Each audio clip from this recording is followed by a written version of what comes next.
جب آپ نیا گھر خریدتے تو قرآن خوانی ہوتی ہے، آپ نیا آفس لیتے تو قرآن خوانی ہوتی ہے، کوئی انسان مر جاتا ہے تو آپ قرآن پڑھتے۔ میں قرآن مجید میں کوئی بھی آیت نہیں جانتا ہوں جس میں لکھا ہے قرآن پڑھو کسی کے مرنے کے بعد۔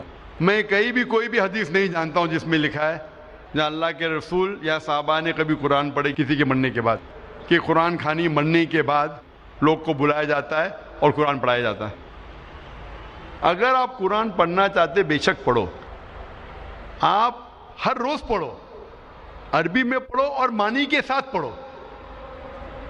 میں ایک مثال دینا چاہتا ہوں کہ ایک انسان جاتا ہے فرانس بی اے میں گریجویشن کرنے کے لیے، ایک ہندوستانی جاتا ہے فرانس اور وہ فرینچ زبان نہیں جانتا ہے، فرینچ زبان نہیں جانتا ہے لیکن انگلش جانتا ہے، اور انگلش کی لکھاوٹ ABCD وہ فرینچ میں بھی ہے لیکن معنی الگ ہے۔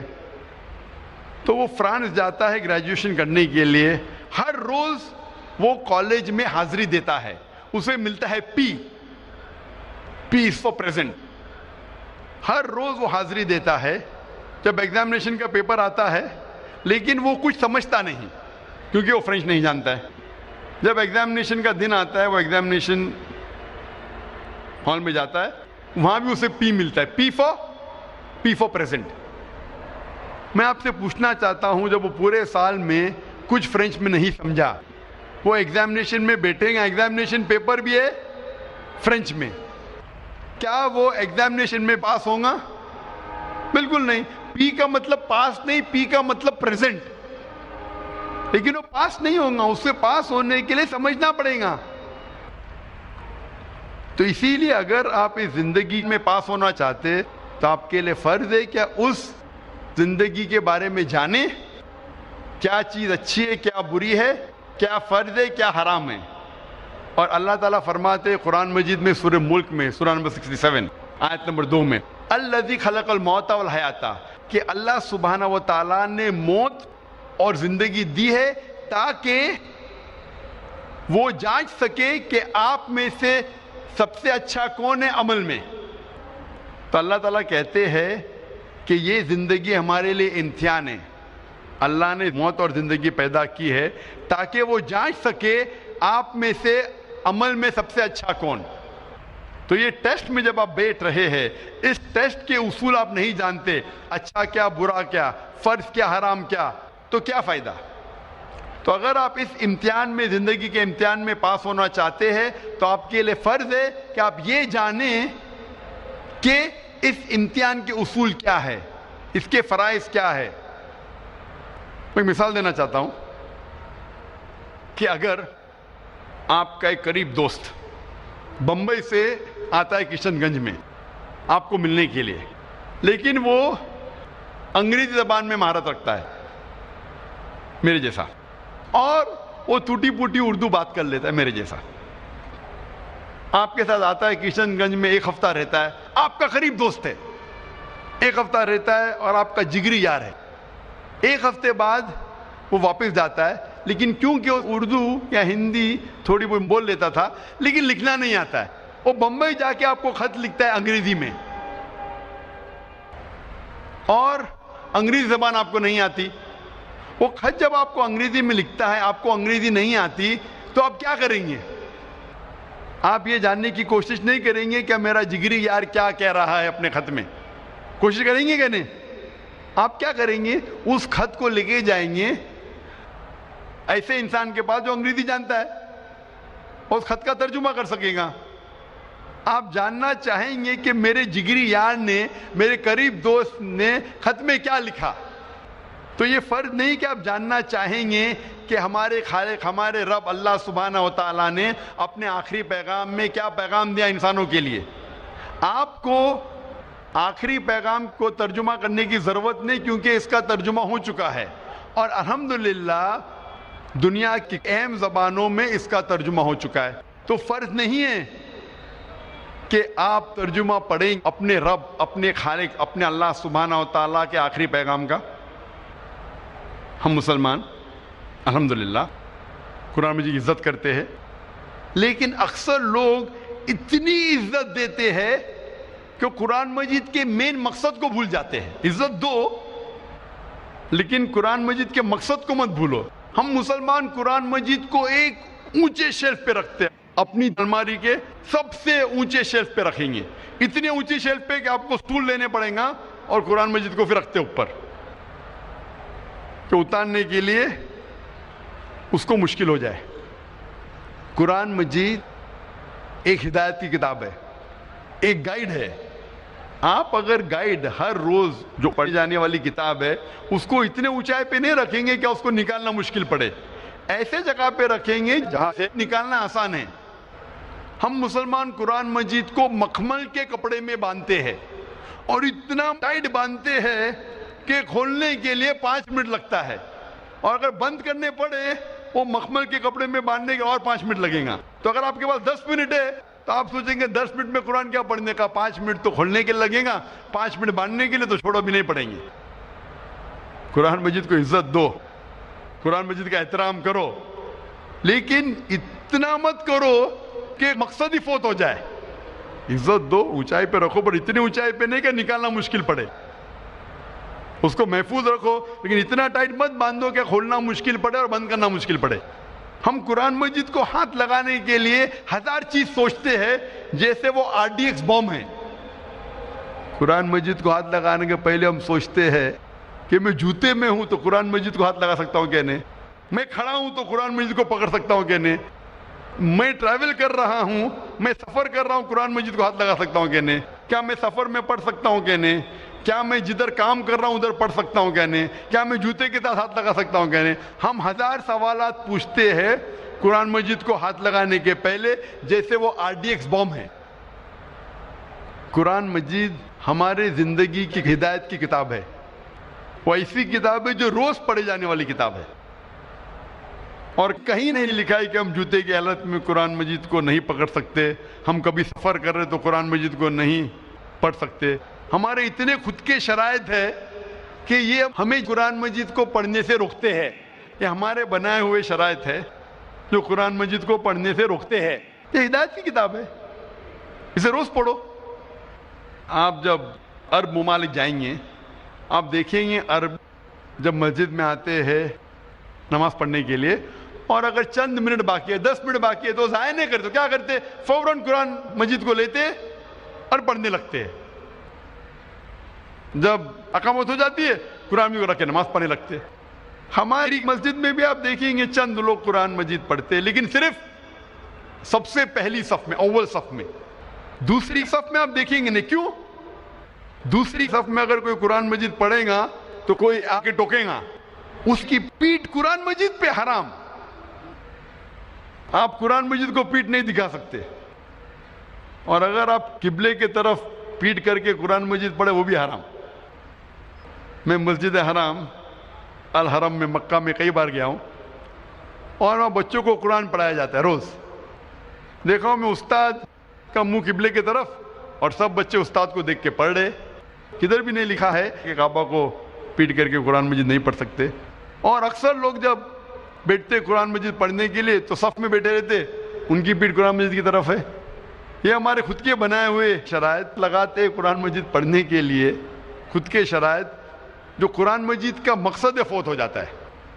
کم از کم قرآن مجید تو پڑھو. میں ایک چٹکلا سنانا چاہتا ہوں آپ کو.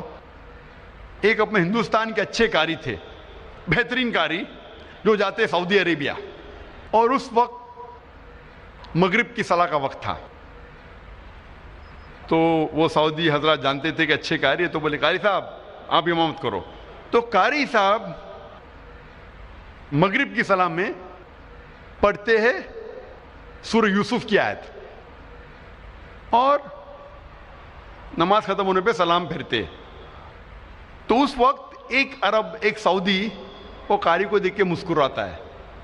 تو قاری صاحب پوچھتے کیا میری قرات پسند نہیں آئی؟ تو عرب کہتا ہے کہ قرات تو بہت پسند آئے, لیکن میں سوچ رہا تھا کہ نماز میں آپ نے یوسف علیہ السلام کو کنویں میں ڈالا, لیکن نماز کے پہلے کنویں کے باہر کیوں نہیں نکالا؟ ابھی جو لوگ قرآن مجید کو ترجمے کے ساتھ پڑھ چکے وہی چٹکلے کو سمجھیں گے, جو نہیں پڑھ چکے وہ نہیں سمجھیں گے.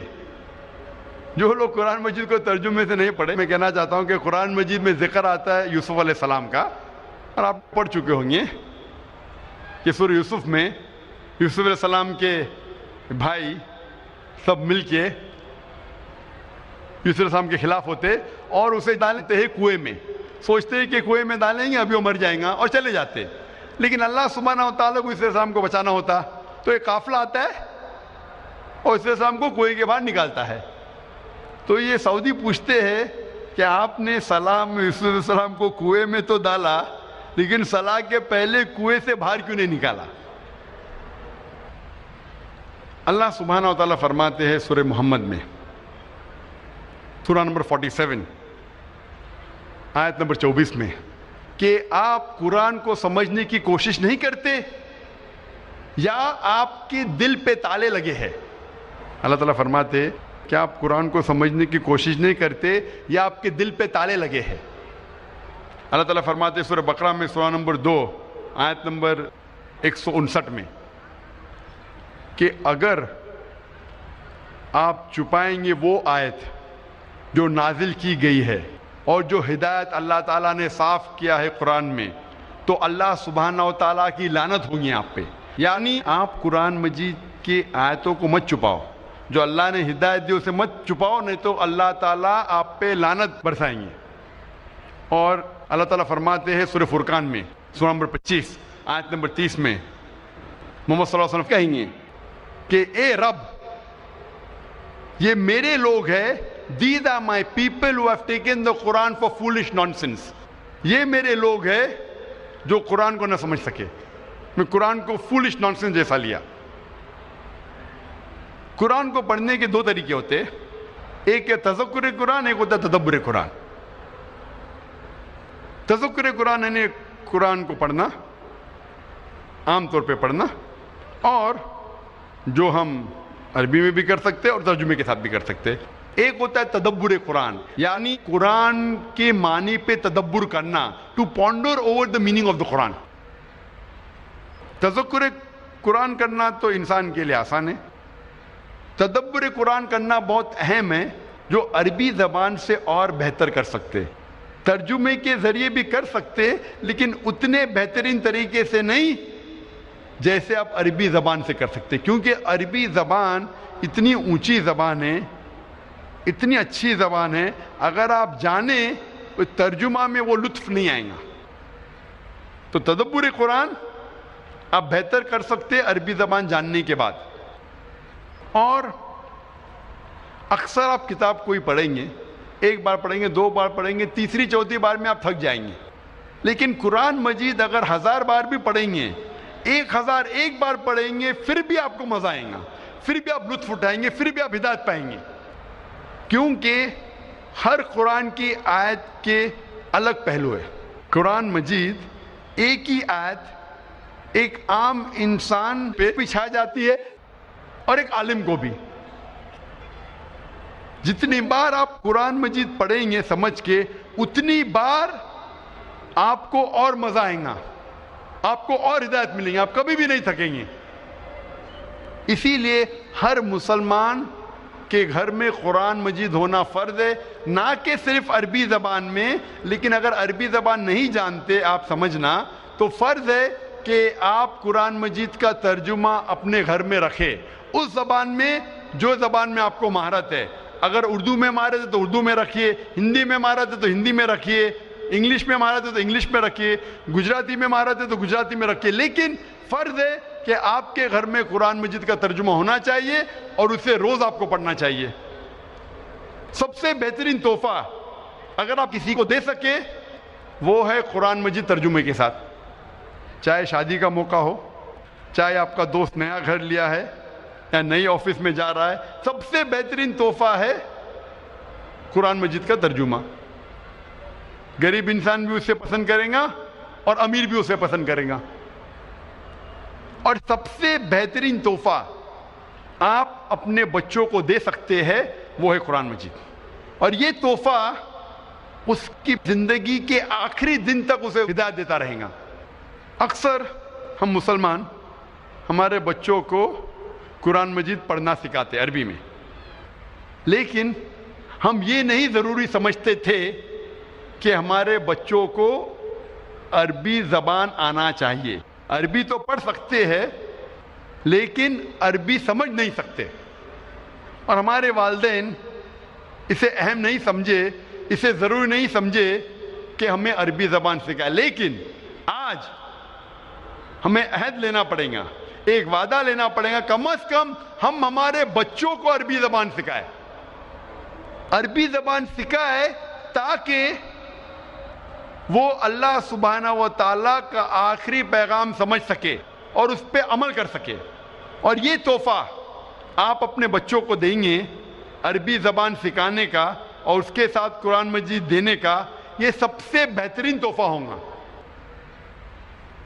ہمارے والدین اسے اہم نہیں سمجھے تھے, اسے ضروری نہیں سمجھے تھے, لیکن آج ہمیں وعدہ لینا ہوگا کہ کم از کم ہم ہمارے بچوں کو عربی زبان سکھائے.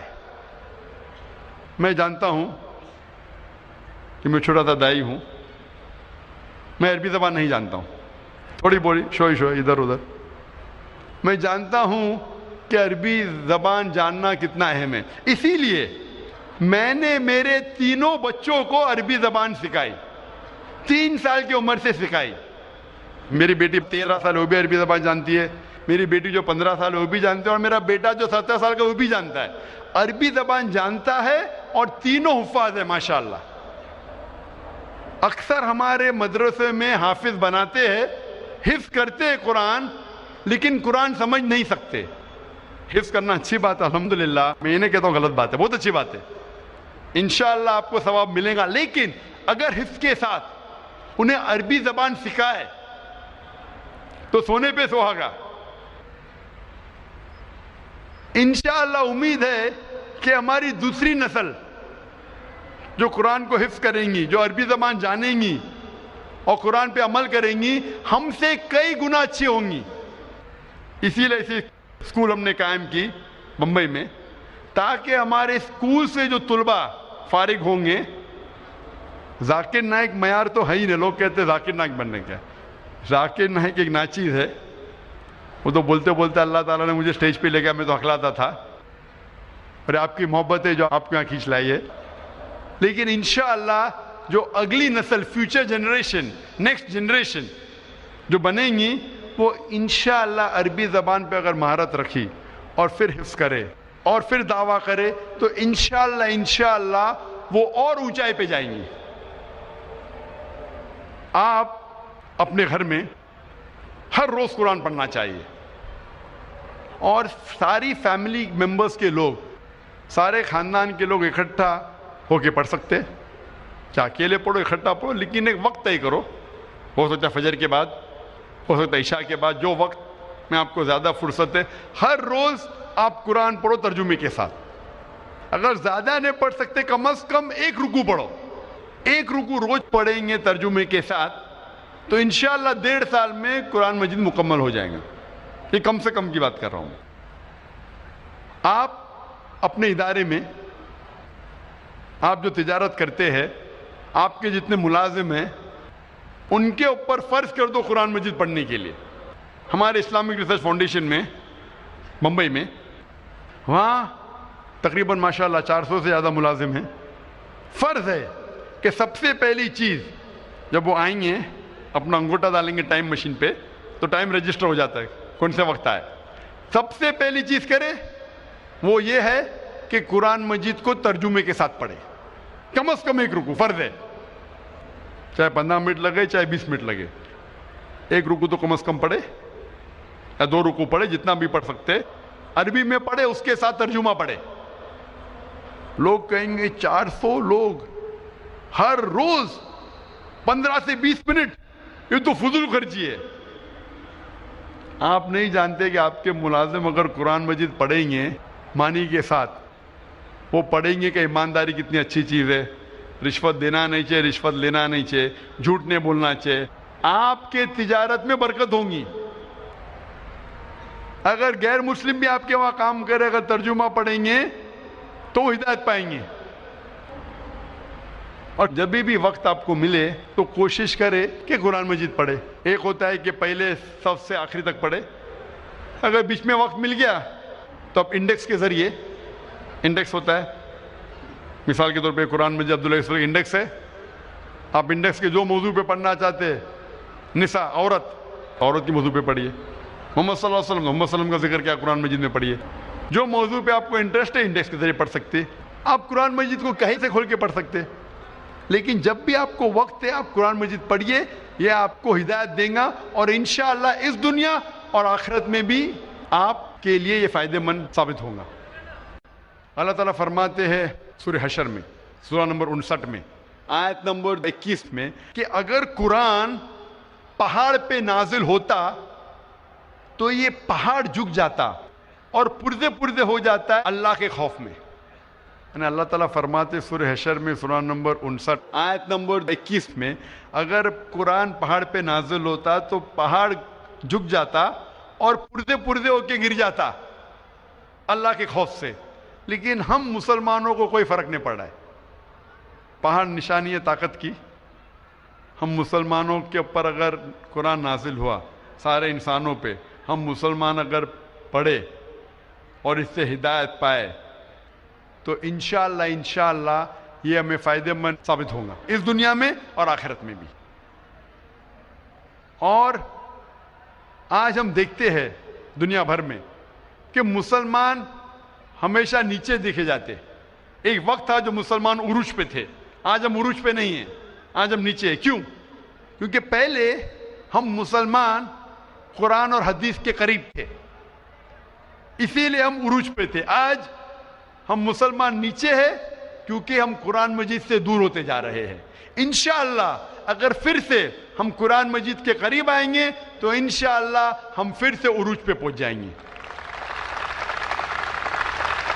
میں تقریر کو ختم کرنا چاہتا ہوں اس حدیث سے جو حضرت عثمان رضی اللہ عنہ نے بیان کی تھی، جو صحیح بخاری میں ہے، جلد نمبر 6 حدیث نمبر 5027 میں حضرت عثمان رضی اللہ عنہ فرماتے کہ محمد صلی اللہ علیہ وسلم نے فرمایا، خیرکم من تعلم القرآن وعلمہ، کہ سب سے بہترین وہ ہے جو قرآن سمجھ کے پڑھتا ہے اور اس کا علم دوسروں تک پہنچاتا ہے.